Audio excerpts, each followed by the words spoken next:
Hi, and welcome to FrazlCast. Climb aboard the Gnome Train. Woo! Chugga, chugga, chugga, chugga, woo! Please make sure to keep your limbs and experimental instruments inside the train at all times. And now, on with the show.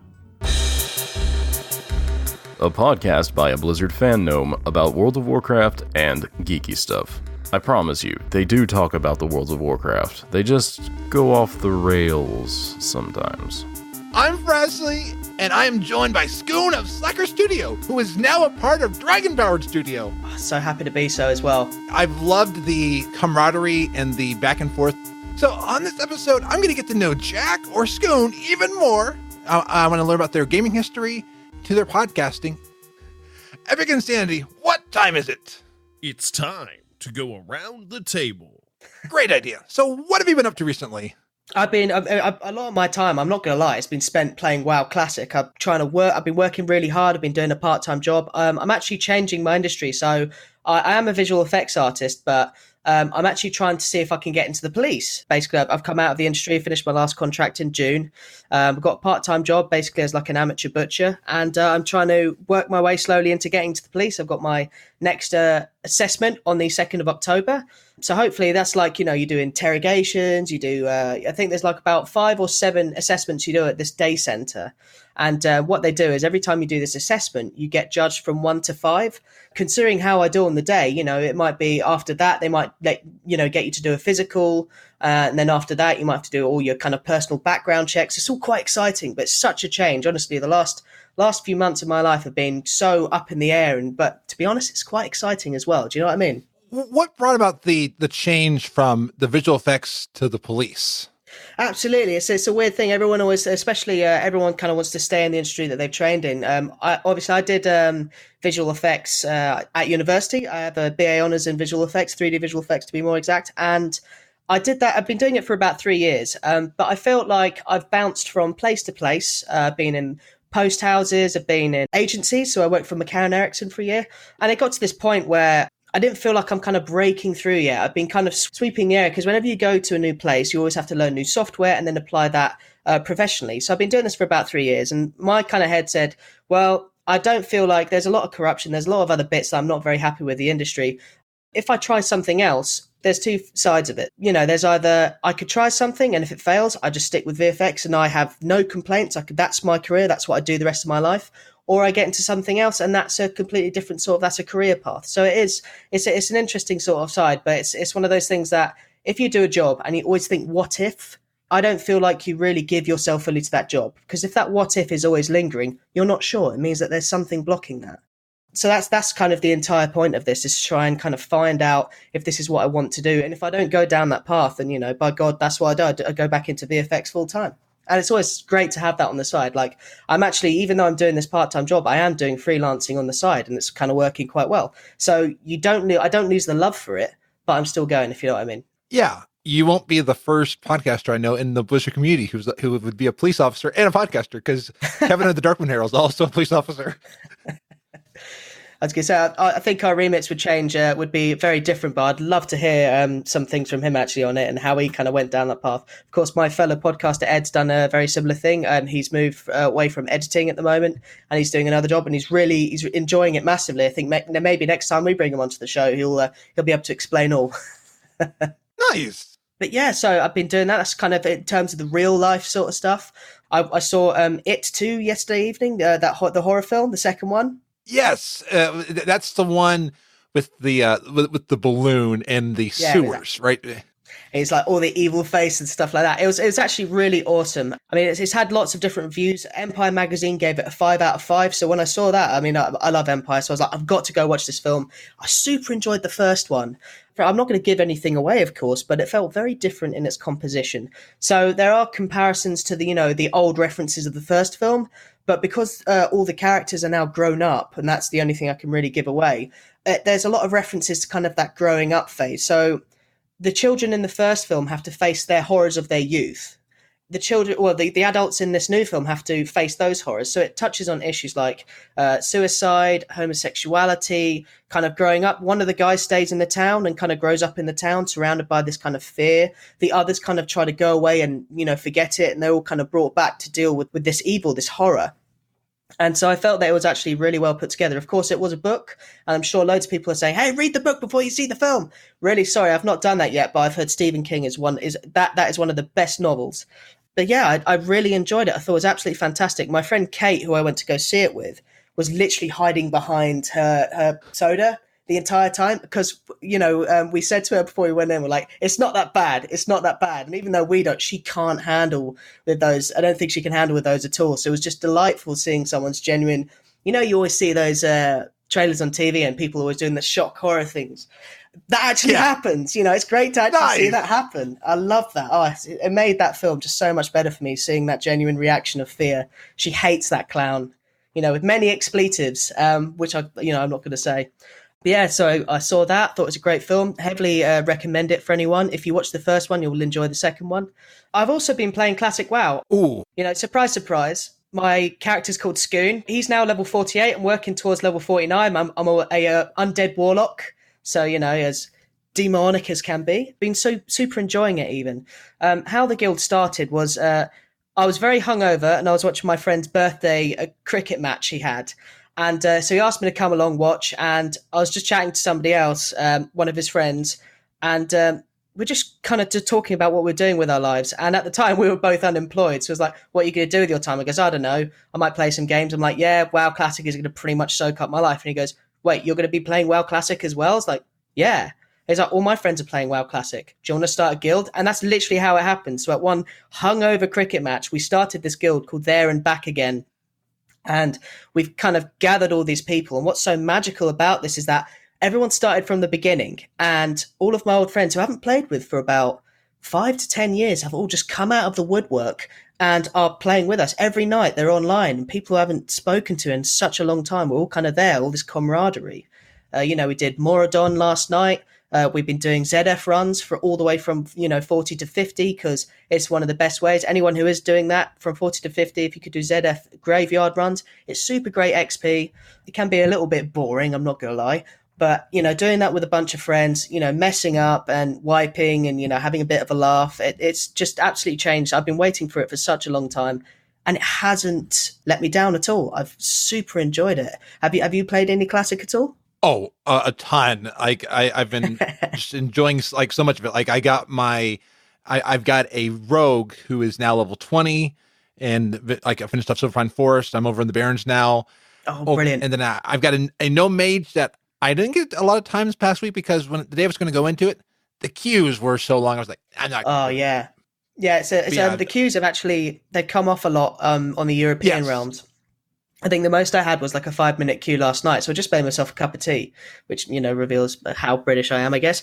But that's it. It was so, when it started off, it was terrible. We had lots of people that were trying to go over to the Alliance side for less queue times. And I was like, that's kind of breaking the entire kind of point of the guild. So I'm really glad that Blizzard kind of sorted that out and started trying to make more realms because they realized, oh, for goodness sake, there's so many people trying to play this. But, it has really, really, really kind of drained all of my time. I've been really supposed to be like preparing other things. I could be doing so many other things in the evening. I'm like, no, let's play Classic. Or even like, hey, I want to play some Mordhau. Nope, I go straight back onto Classic WoW because I know I can like level fishing or I can do engineering or mining or just straight up level. And it's just been a level fest since the beginning. Yeah, and it's weird. I've been experiencing the same thing. Like time's taken up for, and like I don't feel the time going away. But I look at how much time like I've been doing a lot of it on streams, and Twitch is like, you spent this many hours streaming. I'm like, how did I do that? I was just playing the game. Yeah, it's such a time drain. I know a few guys that have they're already level 60, but one of the guys was playing all the way through the night and then going to university the next morning. I was like, so I'd leave him. Oh yeah, he was a priest, so like I'd leave him at 46. I was like, all right, see you later, mate. Have a good time. I'll see you in the morning. He goes, yeah, I'll see you in the morning. I come back and he's level 52. And he had breaks as well. I'm like, how did you do that? It was like, with difficulty. With difficulty. And I was like, wow. And during the university, I mean, in the morning, like if I don't get a good sleep, I'm tired on tests. Oh man, yeah, I feel it. I'm toast. Like, I mean, I'm starting to get to the point where, I wake up and I'm grouchy, but he wakes up and he's like, yep, I'll just go straight back onto Classics. I've been AFK in Orgrimmar, so I'll set a 2-hour alarm and I'll get back up and I'll look for another group. It's like, I can't do that anymore. Yeah. dedication though, because they want the guild to get up there so we can all raid together. So it's going to be super good. As much as you guys will probably hear later, I've been planning to make some mead. Ooh. Yeah. Last year, me and my dad made beer out of this like beer kit, right? It was like a really nice thing. You had to get all the kit together. Once you kind of got it all there and you kind of stirred every day, watching it, kind of making sure temperature's right, making sure you put the yeast in the right time. I can't remember any of it now. But when we actually finally had the beer, it got so strong as it went along because I think it kept on fermenting. So it got to this point where it gave you a massive headache, but you got so drunk off of it. And it was really bad. So I had a bunch of mates over. I was like, let's finish the keg. We just have to finish the keg. So I don't want to waste any of the beer. Let's finish the keg, then we'll drain it, and then we'll just repurify it and we can use it again. And I'd never had such a banging headache in my life. But my goodness, was that a good night. I can't tell you. But that's it. But the idea was we're all thinking about cheap Christmas gifts. And I was like, everyone likes getting drunk off their own brew. And I'm a responsible alcoholic. If you like... Responsible alcoholic. That isn't a sentence, isn't it? I'm not an alcoholic. It's the drink responsibly is what I meant to say. Drink with friends, have a good time. Please do not get behind the wheel. But, planning to make mead, I would like to do it because I think it'd be a really nice Christmas gift to be able to make something and say, especially if you're using like local honeys and stuff like that. So it kind of helps boost that. But you can also make different flavors. So, my parents grow rhubarb. So, we could make one called rhubarbra. So, the entire thing would be a logo of an old lady running away from a swarm of bees. It's a bit silly. And that's it. We could give it as gifts. Yeah. And that's what I'm really looking forward to. I've not made it yet, but I've got this book called The Complete Guide to Making Mead. That's it. I'm really looking forward to kind of getting into that, seeing the equipment I need, failing mightily, but then hopefully I can actually make something I can give out or, just have myself because it's just...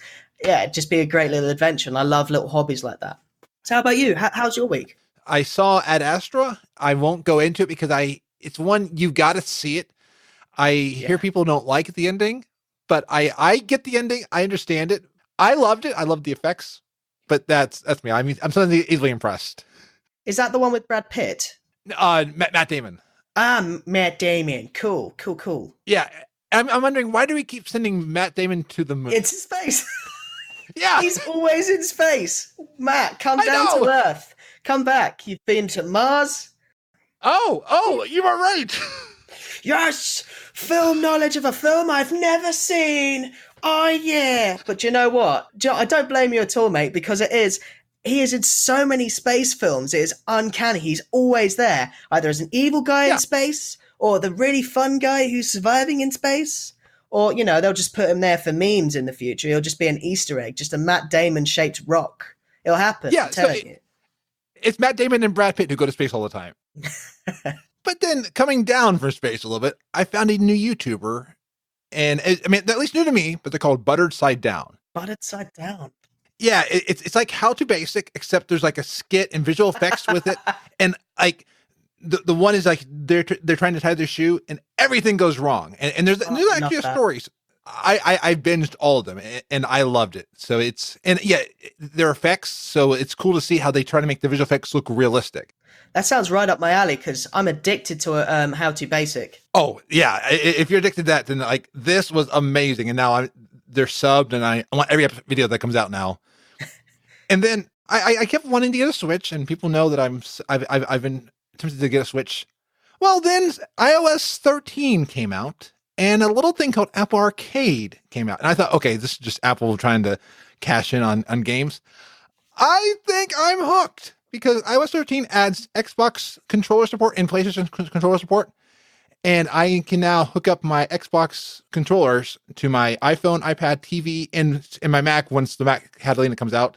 And every game has no ads, and there are no microtransactions, and the saves sync between all your devices. That's amazing. Yeah, it's in the background, so you don't even know it's there. Like, I've been playing a Sneaky Sasquatch, which is one where you're like a Sasquatch going around a campground trying to get food and stuff like that. And like you get a pair of clothes so the campers don't even know who you are. Then you drive.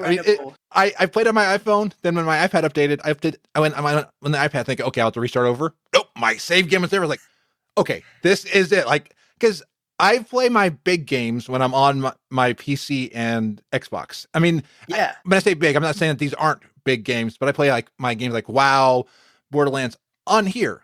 But when I'm on the go, I want something fun to play. And in fact, before this podcast, I was playing Hexaflip. You have these little like honeycombs, and you have to try to flip them back and forth. And it's just like it's fun having a game.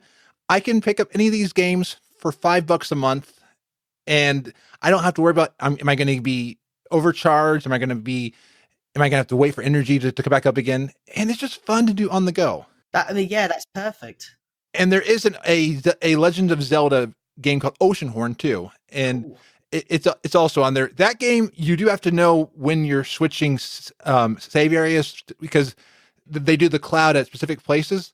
But other than that, I was playing it like I started my phone. Then yesterday I went on my Apple TV and I was playing it on my TV before I had to go somewhere. So I'm going to really enjoy this for those Switch experience. I'm not saying that it's going to replace the Switch because no, the Switch has things like Mario. It has things like Zelda. There are games that this won't have. But for my lifestyle, I think this may be my Switch variant. And like Tom is talking about Cat Quest 2, which is a Switch game. It's on the Apple Arcade. So I'm excited. It sounds amazing also because when you have those moments where you just have little time and you just want to be able to kind of move across. I mean, that's where I think is when you get more interconnectivity, that's just how everything kind of evolves. And the more they can do that, the better it becomes. Like when people play retro games on the Switch, like I saw somebody playing Metal Gear Solid on their phone on the train. And I was like, how far are we getting? I just want to see more of that. I want to see more of being able to kind of play as you go around. You know, if I could play the same game on my PC, and I can go cook something and I can still play on my phone, that's the dream, you know. And as you said, have that. Oh, yeah. It does sound like that sort of stuff is becoming more popular. I heavily endorse that. Let me play it on more things. Yeah. And I love that there are multiple options now that you can do the Switch, Apple Arcade, and even Google came out with the Google Play Pass. I don't have an Android device, so I've not been able to play with that. But it's becoming a lot easier to play games on the go. And I think it's exciting to be a consumer because all these services and companies are competing. We're going to win. We're going to win with that.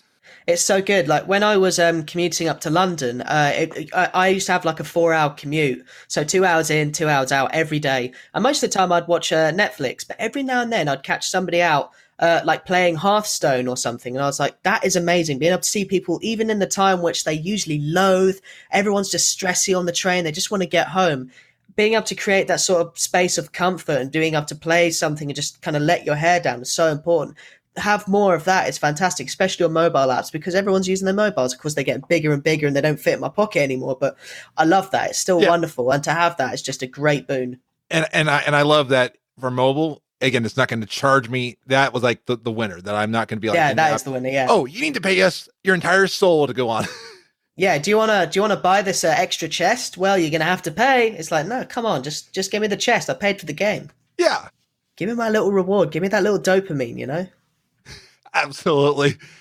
And then other than that, and WoW, like I said before, I've done Classic, and then I've also been working on stuff in WoW with Fraz with 8.2.5.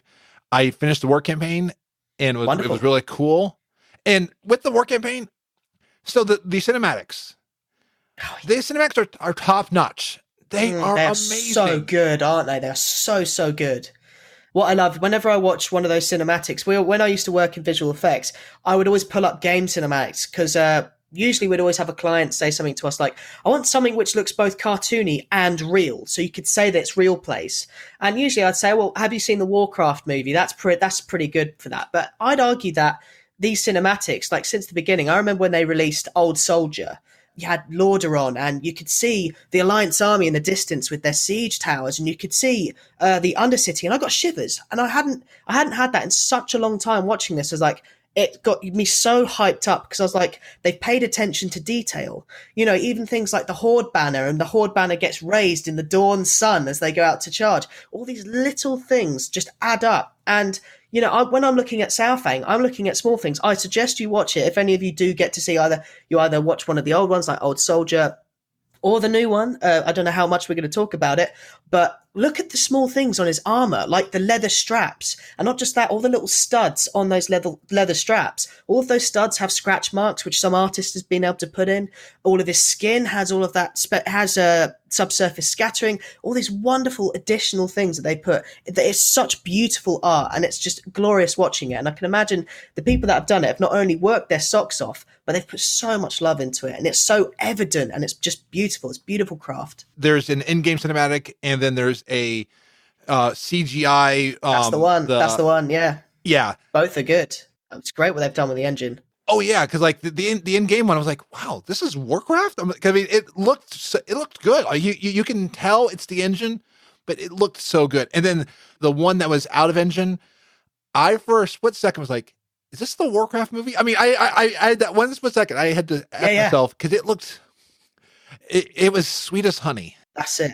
Sweet as honey. That's a perfect way of describing it. Mead puns, like it. It is that beautiful thing, especially if you think how old the WoW engine is. Like, I remember when they brought out Pandaria, and you've got like, what was it, belly physics on the panda. I was like, this is incredible. They've got an entirely new animation rig for that panda. You know, it's not like, you know, I play WoW Classic now and you've got the same stiff-shouldered kind of orc running around, and he's got like the eyes, the pupils and the eyes are actually two polygon discs, like just off of the eyes that kind of have a texture that blinks, you know. How far they've come with this and how beautiful the game is, and how, especially with all these animation cinematics, if you watch it, like when the Worgen, like they put their hand up to do it, it's not kind of like an instant bone structure. It's not like this. It's very smooth and fluid. Their animation department is absolutely on point. It's wonderful, especially with they released the Worgen and Goblins, didn't they, in the latest patch? Yes. How have you found those? Have you seen them? Oh yeah, and cool. In fact, really it makes me want to play my Worgen now because I love how it looks. And it does look awesome. Even in Classic, I have mine up to 10 because like NVIDIA told me that my system supports that. Even in Classic, stuff looks good. I think that they've given it a little extra polish in Classic, which is awesome. No, I totally agree. Like, I was in Lockwoodon. I saw light shining down toward me. It was so cool. Yeah, I did that at Moradon yesterday, actually. I took a picture of my friend when we were running to the gates, and I got this lovely sunbeam coming through. I was like, I don't know if that was in the original. Because I'm not going to lie, I did play the private servers just to kind of see what it'd be like pitfalls from level 0 to 10, because I knew the moment we joined, it was going to be an absolute cluster of people. Yeah. There'll be so many people questing. I just wanted to get out of 0 to 10 as quickly as possible. And it looked quite ragged. But when I went onto the WoW servers, it looked so smooth and clean. It was beautiful. And I guess that's the same. When I saw the Worgen model, I'll tell you the thing which impressed me the most with this patch, with that Worgen update, was the mount running. They felt like they moved like you remember The Mummy Returns? You had all those Anubis-y sort of characters, and they're all running along, and they've got the extra pads on the bottom of their feet. The animators have given the Worgen a bit more weight, so when it runs along, it actually feels like it's really digging into the ground and churning up as it's running along. Whereas I felt it was quite light when in the previous one, it felt quite light as it was running.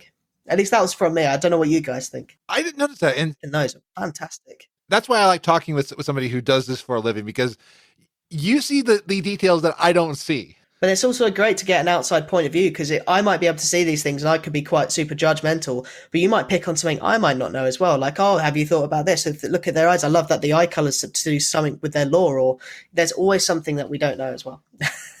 Yeah. Leowild's saying that they are using new shaders, lighting, and water on Classic. So I'm like, that cool. Makes sense then. Taking the same code, same graphics, but that extra polish. Ooh, it almost like upscaling. Absolutely. Yeah, no, that's fantastic. And it will keep people as well. And there's that extra bit of quality that really sets Blizzard, out from a lot of other places as well. It's that extra attention to care, because they know that, when they get people hooked, that's it. They just want to play. They want to keep going. You do want a bit of the grime and the glitz, because that's what makes classic.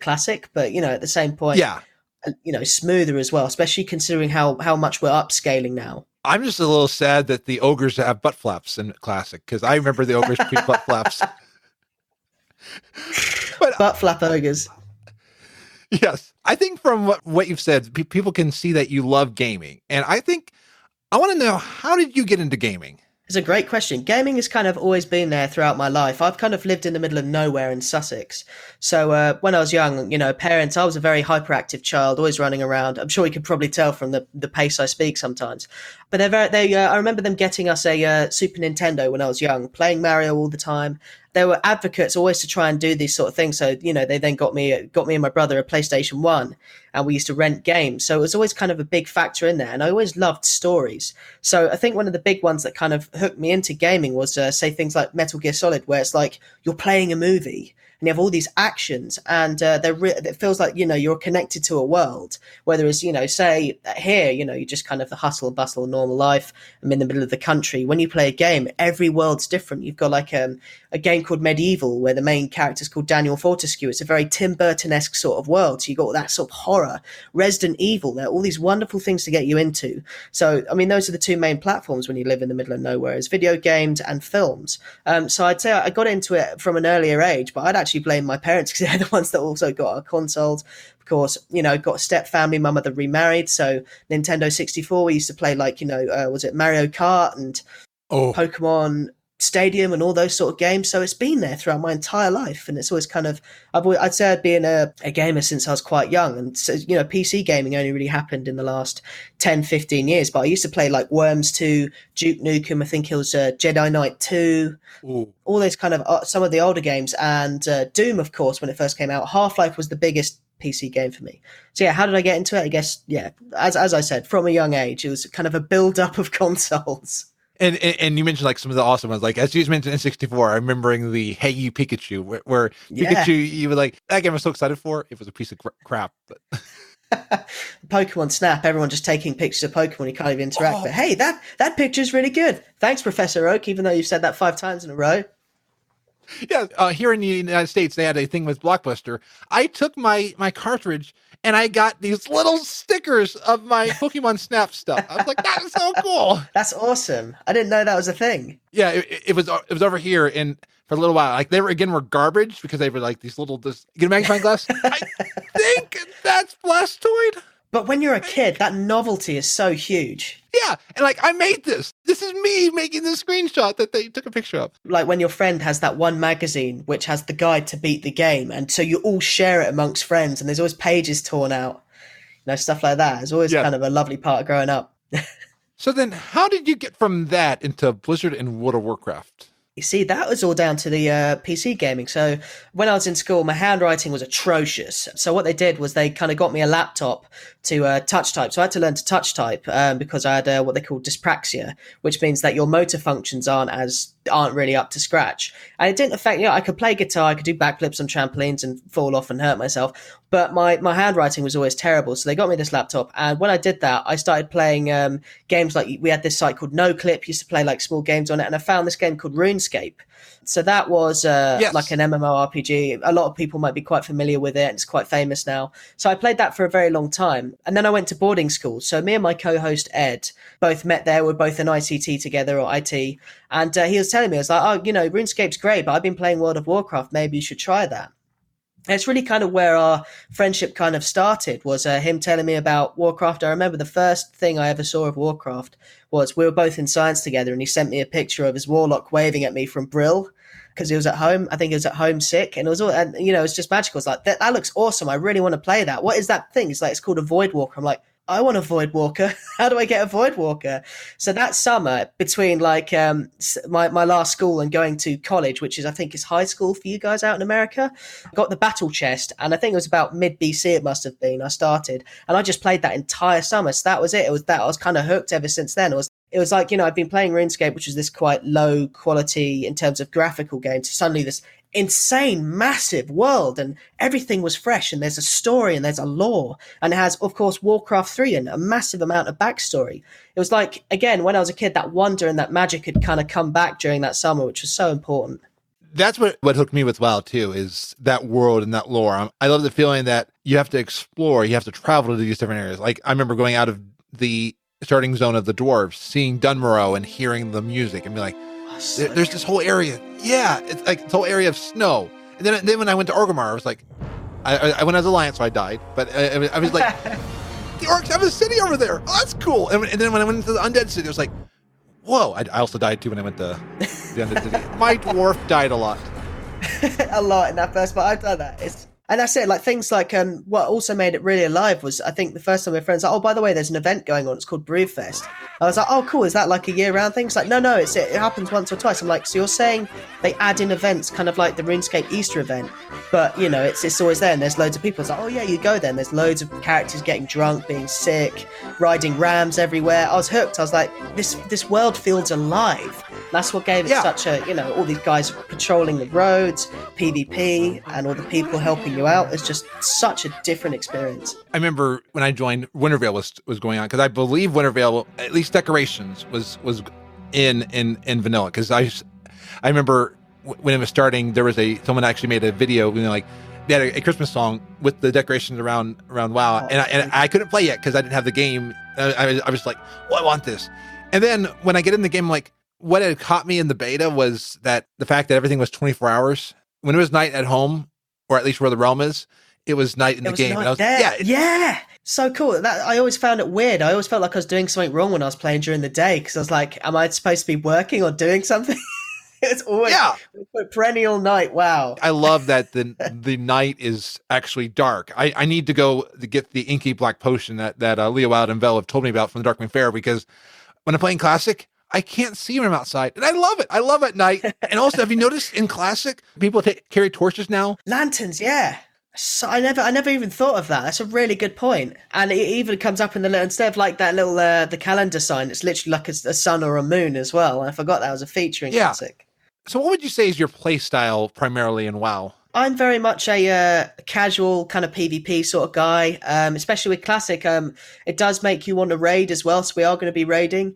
I used to be in a raiding guild for quite some time, but because of kind of work and other stuff, it was always on the back burner. So when I came on, it was all about PvP, whether I was playing my Shadow Priest, whether I was playing my Rogue. And if I did do PvE, it was to supplement the PvP, because that was the main goal. You know, I wanted to go on and just with a bunch of friends and see what we could kind of come up with it, and play Arathi Basin, mind control people off the edge, plunge them to their death, you know, all these, or Ninja Cap as a rogue.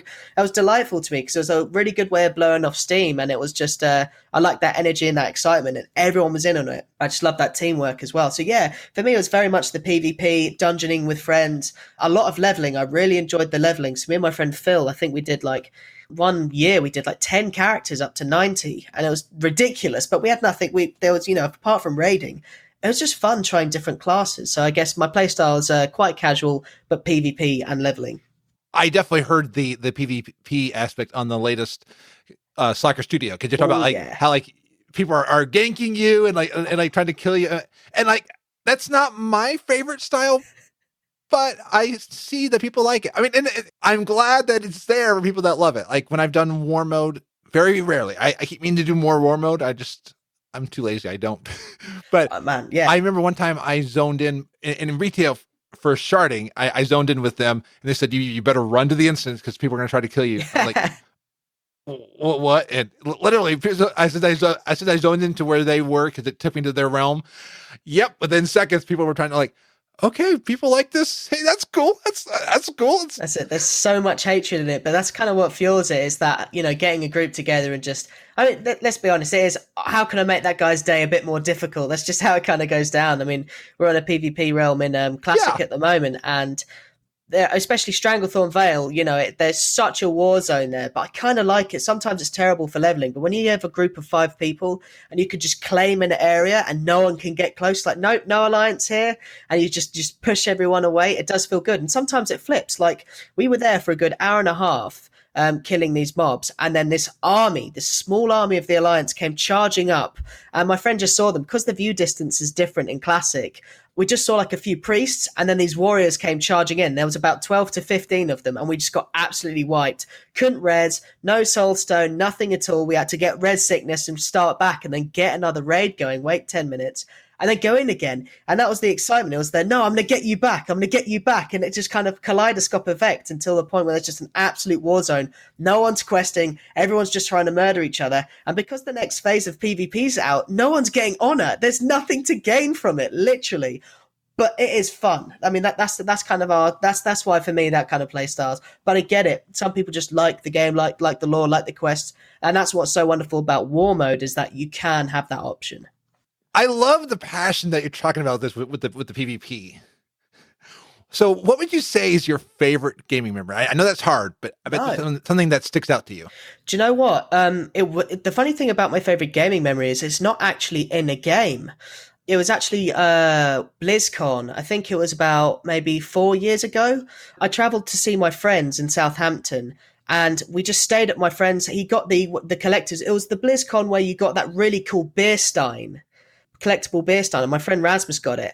And we all got there. He opened it up. We saw all this awesome Blizz stuff. And it's the excitement of what's next in this game that we all love. So we all just basically got there. I think there was about 5 or 6 of us. We just watched BlizzCon and we were drinking. And it was that time where it was just everyone's having fun. Everyone's waiting for that next thing. And that's it's the excitement of gaming. It wasn't even in a game. It was just us being there as mates, getting into this thing that we all have like some sort of kind of, a general kinship with. And I'd say that's my favorite gaming memory because, of course, it led on to so many more years of playing video games and seeing what was next. And we're all so hyped about it and spent the entire night watching it. And that's what I love is that coming together of people through video games. Of course, there are things like, like Stranglethorn Vale, which we just did, playing Mordhau for the first time, Chivalry with friends, Team Fortress and finding a clan. But that BlizzCon stands out to me. It happened, I think it was last year's BlizzCon. I was on the train coming back and all of the Lagging Balls community were giving me updates when I was on the train. So as I was traveling back, they were all doing that. And that really does stick out to me. So my favorite gaming memory, it'd probably be every time BlizzCon is on, but definitely that one in particular because we were all together and it was just perfect. It's a really, really nice time. I love that. And I love that focus on the friends and community. And that's one thing that really comes through in your podcast. Thanks. Because Ed and you are friends, and I can see that. You are part of Slackers Studio. So what is the show about? So the show originated from when me and Ed, we became friends over this podcast called TavernCast, which is a group of people in Michigan who played World of Warcraft. A lot of you old hands might actually know of TavernCast. I know definitely Ali has been a super fan of TavernCast, just like me and Ed. They drink beer, they eat animal crackers, they play World of Warcraft, and they just kind of chill out together. And because me and Ed that was where our friendship kind of came from, was this podcast. We decided when we did a podcast, when at the time they had finished doing any of their stuff, we were like, why don't we do that? We'll talk about the games we're doing. We'll talk about the things we're doing with our life. We'll talk about films we're watching, all tech news, because Ed is very technically minded. He can fix a car, he can build a computer, everything about us kind of and our friendship rolled into one. And I wanted to do it as a basis of remembrance. So in the future, I can come back and say, what was I doing at that time of my life? Maybe 10 or 20 years, I can say, wow, that's what I was doing. That's what was interesting me at that time of my life. And because it's recorded, you've got that archive of it. Sometimes words are more than a picture. But so I'd say Slacker Studio is about beer and hanging out with friends. It's not always about beer. We do drink a lot of other stuff, but just enjoying these nice things in life and just talking about the things we love. And mostly that is films, games, and tech. So what would you say has been the best piece of advice anyone has ever given you? Always keep your chin up. I guess there's a worldwide perennial thing. A lot of us, especially kind of in the creative industry, and any job actually, to be fair, it's very easy for someone to knock you down and to make you feel sad. Mm-hmm. And especially with people nowadays, there's a lot of depression, a lot of kind of, you have to find something, keep your chin up. And I always found that was a great piece of advice because whenever I'm feeling terrible, I always then try and find a positive in something. So I say, okay, keep your chin up. What's been good about today? Even though loads of things, maybe the car's broken down, the dog's made a mess all over the floor, your computer's broken. Well, what's the upside? I guess the upside is it's a really sunny day.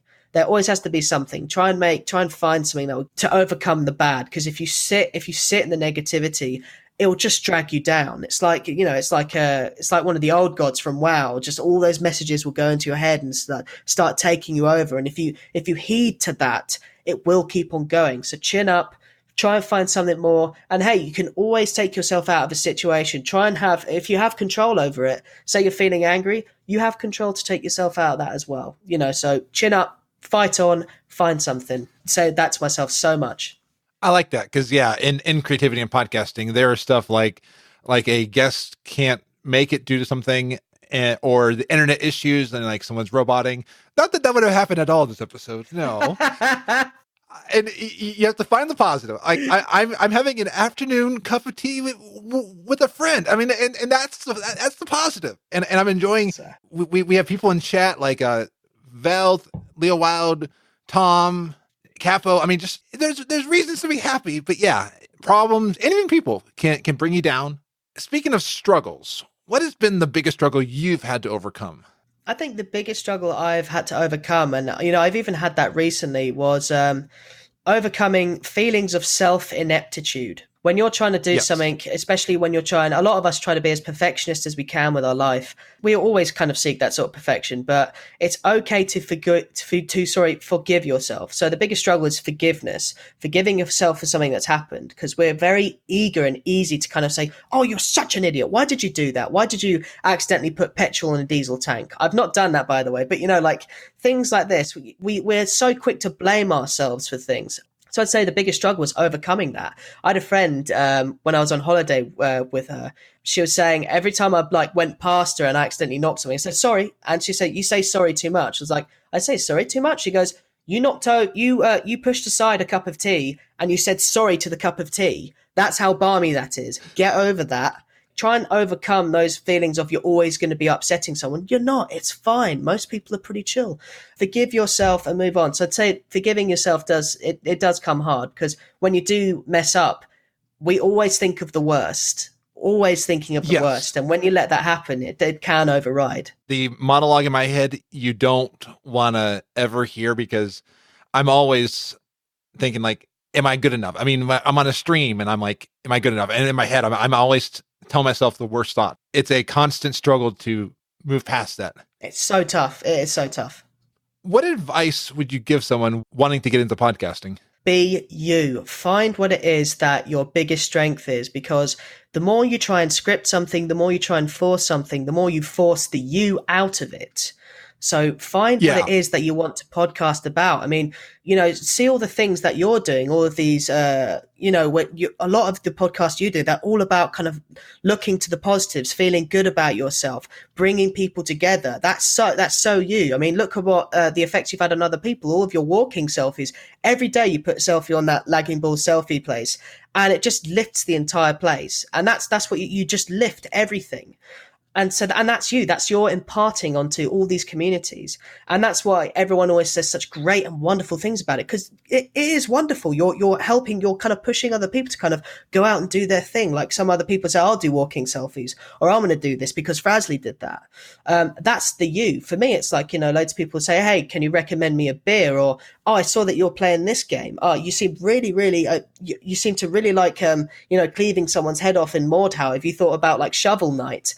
Bring the you into it, because that's where the passion is, and that's what people want to hear. They want to hear the passion. They want to hear that kind of desire to do. So yeah, I'd say be you.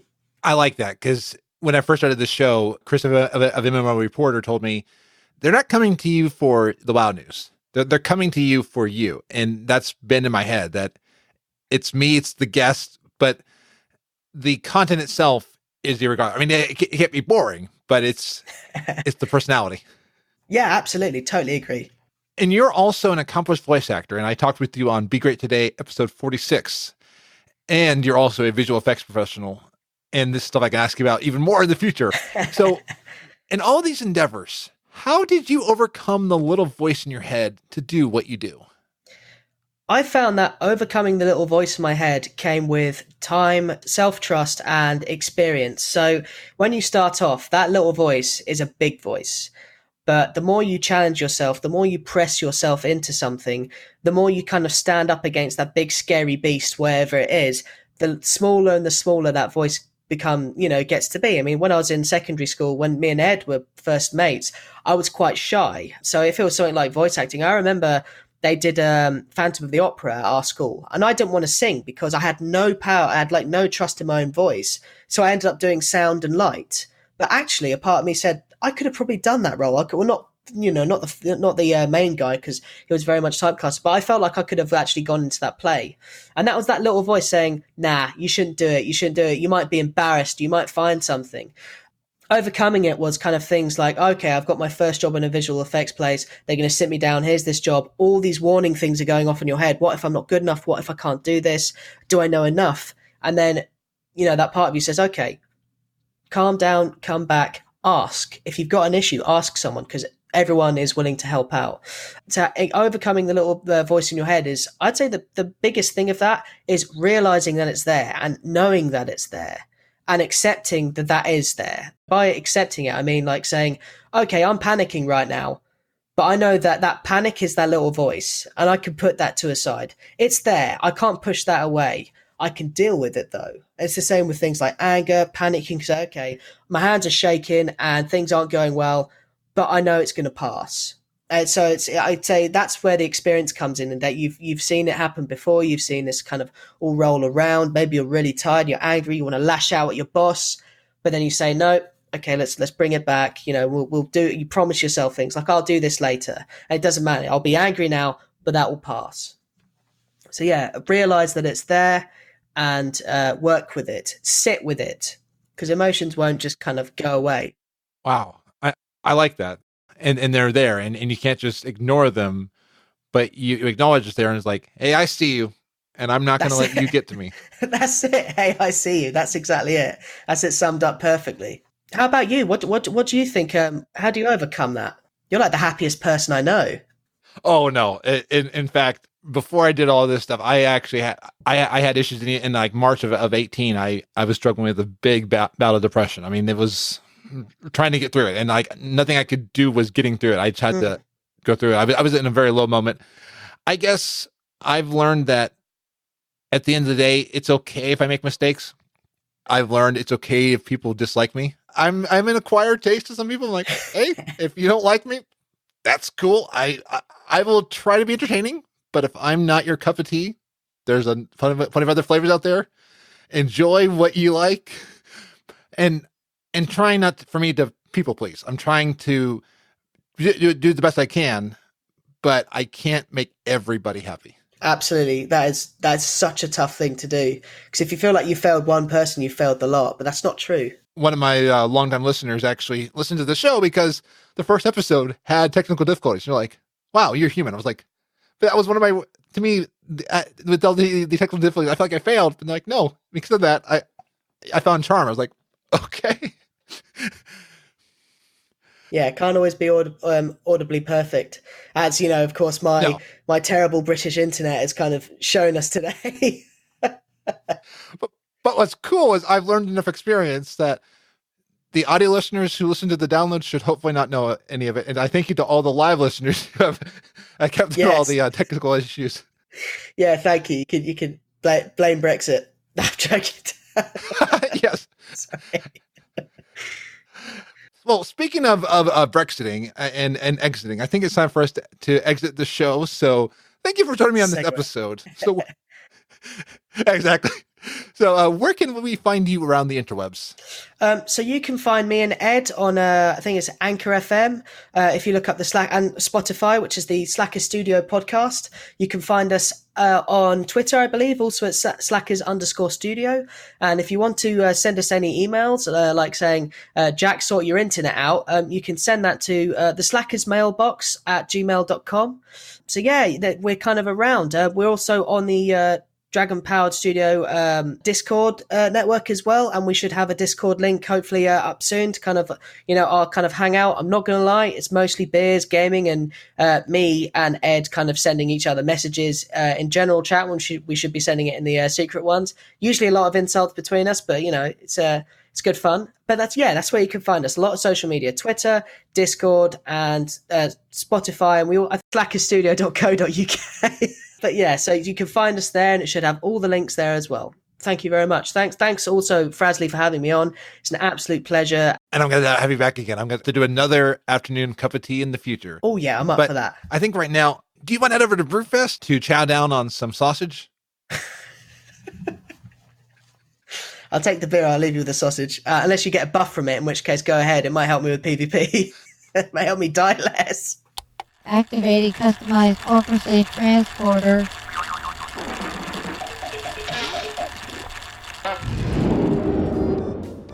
Well, I'm over at Brewfest having a good old time, but it's time to hear from Emma on what's coming up in the world of Warcraft.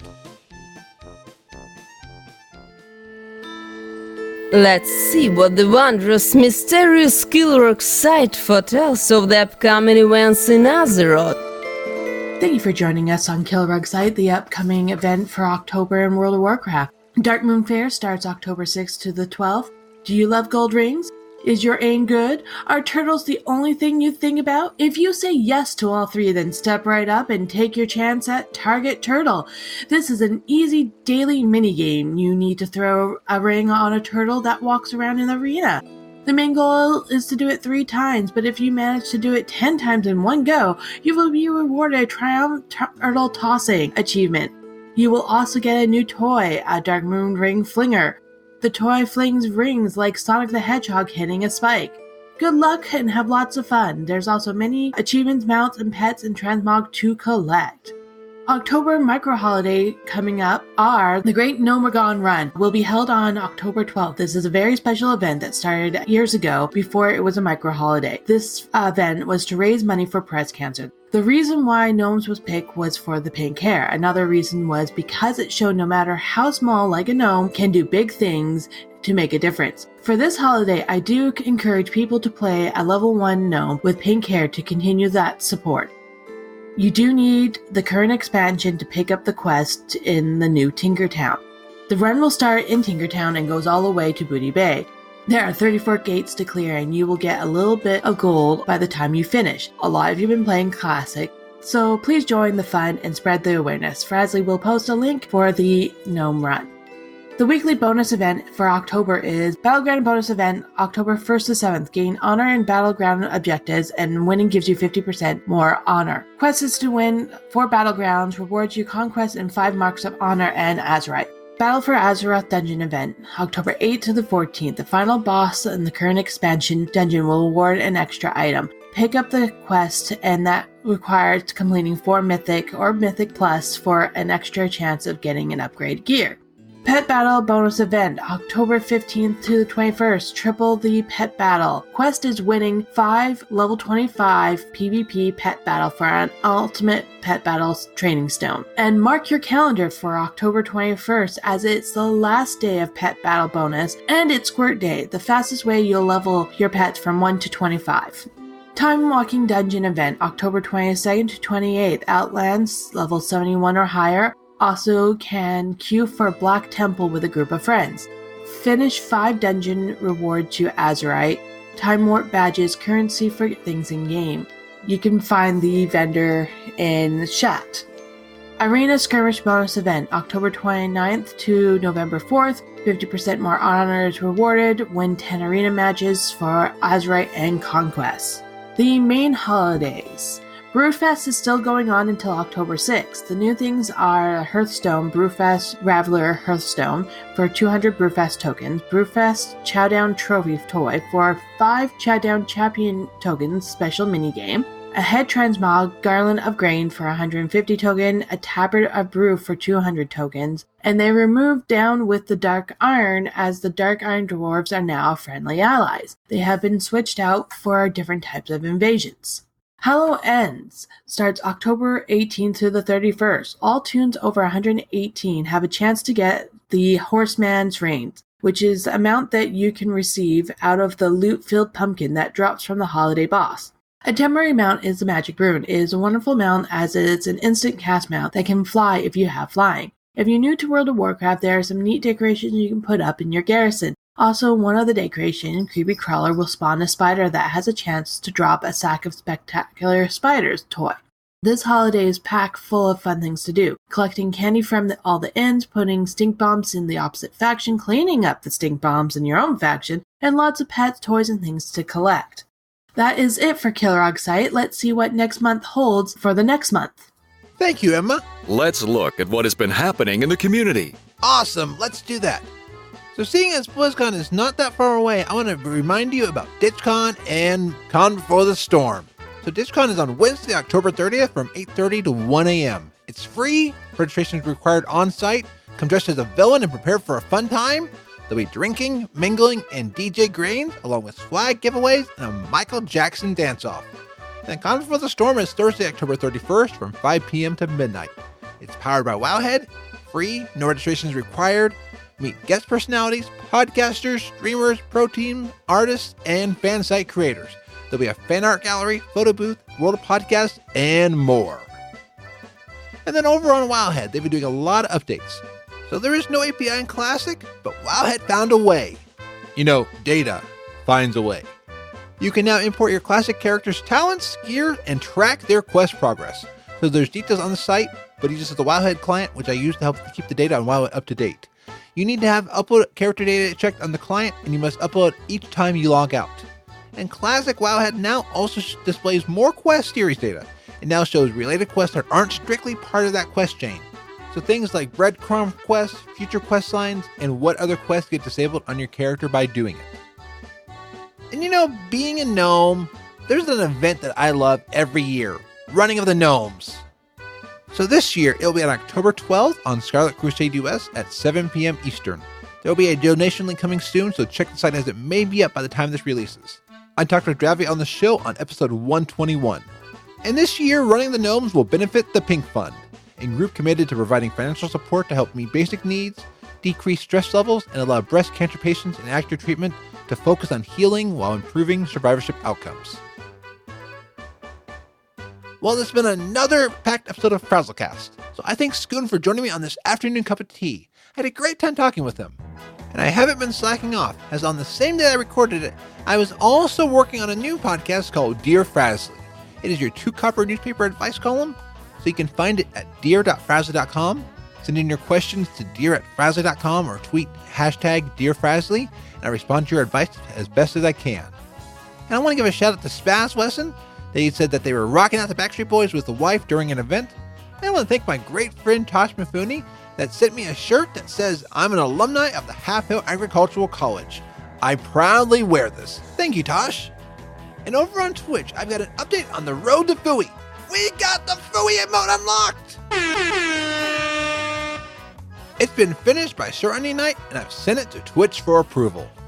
And Frazzlewave and the redesigned facepalm emote by Sir Onion Knight have both been approved. So you can now once again facepalm me, and the cool thing is, if you earn a sub, you can unlock Frazzle Facepalm, Frazzle Wave, and the soon-to-be approved Fooey emote by using Frazzle Dazzles. In every episode, I like to thank those who have given back to the show financially. Thank you to my Twitch subs out there.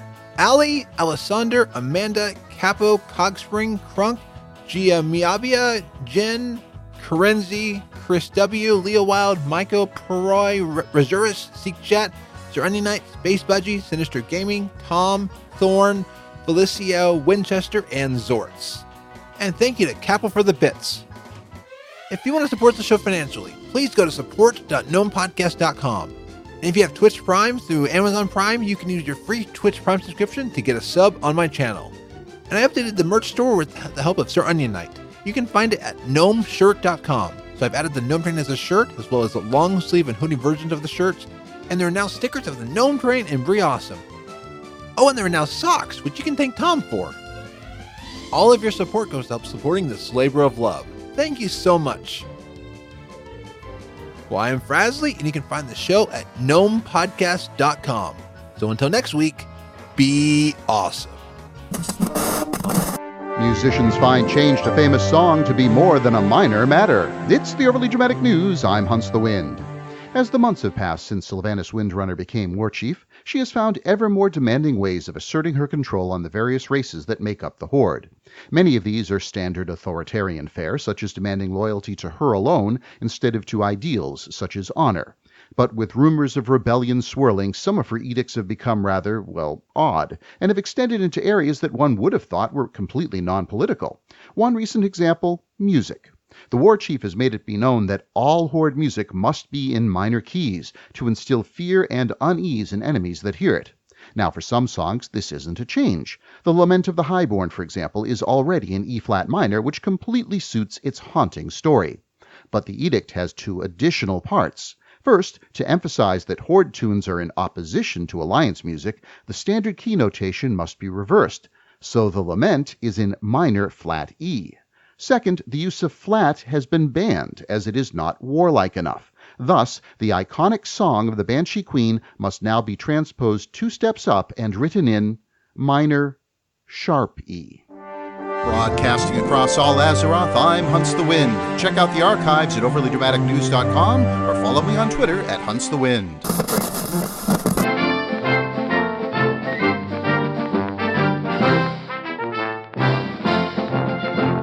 Welcome to the Frazley Report, a short broadcast by me, the Awesome Gnome, about the World of Warcraft. So right out the gate, the poopy head responsible for the DDoS attack that plagued us has been found and arrested according to Icy Veins. DDoS is not a joke. You are taking away employees' time from their families to fix it, and you are affecting people being able to play. I have no pun for this story. It's because DDoSers suck. They are not worthy of a joke. Now with the DDoSing done, people can enjoy the game. And Icy Veins reports that Super Day released a report saying that they estimate Classic has grown subs by 223%. I still don't get how things can go past 100%, but it's still cool to hear. And you know it's hard to take a census in Classic, as Moward reports that /who can no longer be automatically used in-game. I predict this is either to stop the load of plugins automatically pulling this on the servers, or, as some have speculated, it's Blizzard trying to stop people from seeing the numbers. You know though, I'm going to try right now and see if anyone is still playing Classic, using good old /yell. Hello out there! Is anyone alive out there? Can anyone hear me? I hear you. I wish I didn't. I'll be nice to the gnome. Oh, make me. Your mom, man. Anyway, there have been different hotfixes recently. In Classic, hunters were not able to feign death correctly, and Blizzard is going to be working to fix it. A hotfix they applied is going to reduce the chance your feigned death gets cancelled. And apparently the summer bass has not been able to be fished up in Classic. Pazrax has posted on the US forums in response to this report. They said, "Did somebody say fishing? I love fishing. I know some of you think I'm crazy, but I'm hooked on it. And one of the things that's really cool about fishing in WoW Classic is the seasonal fish. We realize that summer is coming to an end soon, and there's currently a bug preventing you from netting seasonal fish from the oceans of Azeroth. We realize this is a time-sensitive issue, and people want to be able to catch summer bass before the summer ends, so we made it a real top priority. But this issue turned out to be a can of worms, and as a result, probably will not be fixed before the end of summer. Sorry we didn't catch it sooner, but we think we've got a line on it, and we'll let you know if we're able to land it." And Brewfest is here, and this year brought along the Chow Down game. The gorge yourself until you puke game is not without bugs, but Blizzard put in some hotfixes on September 20th for the game, as well as Horde players are now apparently able to bark at all announcements in Orgrimmar. I just hope those players don't ride on an empty stomach. As we approach BlizzCon, there's a lot of speculation about what's happening with Blizzard games. I have a sad bit of news that Alessandra shared with me. According to PC Games N, Diablo 3 is now considered a classic game, as Blizzard is looking for a senior software engineer for their classic game servers, which they included Diablo 3 in that list. This is not the first game recently to be declared a classic game, Heroes being another one of the recents, but it does make me hopeful that maybe we will see Diablo 4 at BlizzCon. In a hope of inspiration, Alessandro also brought to my attention an article from Player.one that says that both a financial analyst from SunTrust, Robinson Humphrey, and Jeff Cohen of Stevens Inc. believe Overwatch and Diablo will be seeing releases soon, and Cohen believes that this will happen in 2020. And finally, patch 8.2.5 is being released on Tuesday. Speculation is still running rampant on what could be in the next two cinematics. This report is releasing before the patch, so we will know next week whether I'm still reporting from Ironforge, or if in a crazy plot twist, all of Azeroth ceases to exist. So this is all crazy speculation on my part. I know one fact, though, that this is the end of the report. So until next time, be awesome. FrazlCast is a fan podcast that covers Blizzard games. We are not affiliated with Blizzard Entertainment, Inc. Views expressed by the hosts and guests are their own. Some of the art, music, and sound effects come from Blizzard Games and are owned by Blizzard Entertainment, Inc. No copyright infringement is intended. The Gnome Train Intro is by Allie of Dungeon Fables and All Things Azeroth, and the opening music is by Brandon T. Blaylock. This show is brought to you by Dragon Powered Studio. Find more at dragonpoweredstudio.com.